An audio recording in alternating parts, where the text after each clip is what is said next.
But the dropout crisis is just the tip of an iceberg. What it doesn't count are all the kids who are in school but being disengaged from it, who don't enjoy it, who don't get any real benefit from it. And the reason is not that we're not spending enough money. America spends more money on education than most other countries. Class sizes are smaller than in many countries. And there are hundreds of initiatives every year to try and improve education. The trouble is, it's all going in the wrong direction. There are three principles on which human life flourishes, and they are contradicted by the culture of education under which most teachers have to labor and most students have to endure. The first is this, that human beings are naturally different and diverse. The second principle that drives human life and flourishing is curiosity. If you can light the spark of curiosity in a child, they will learn without any further assistance very often. Children are natural learners. It's a real achievement to put that particular ability out or to stifle it. Curiosity is the kind of engine of attention deficit disorder, ADHD. I'm not saying there's no such thing.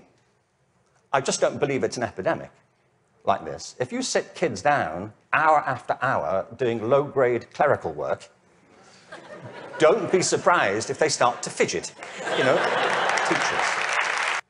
There is no system in the world or any school in the country that's better than its teachers.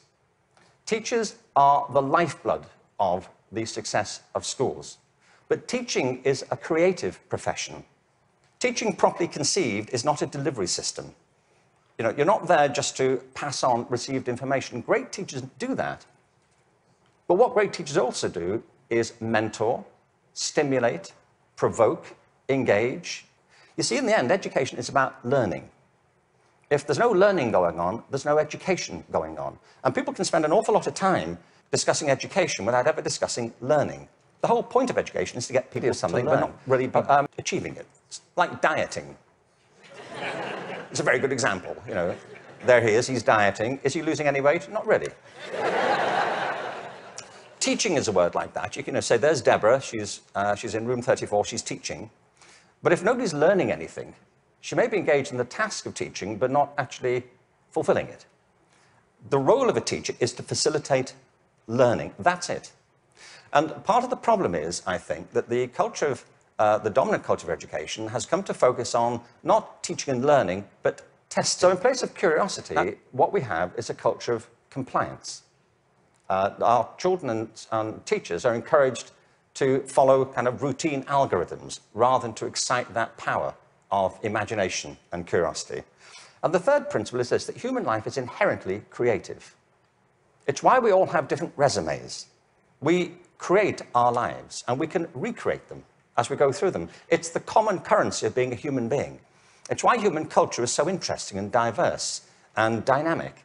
I mean, other animals may well have imaginations and creativity, but it's not so much in evidence, is it, as ours. I mean, you may have a dog, you know, and your dog may get depressed. You know, but it doesn't listen to Radiohead, does it? And,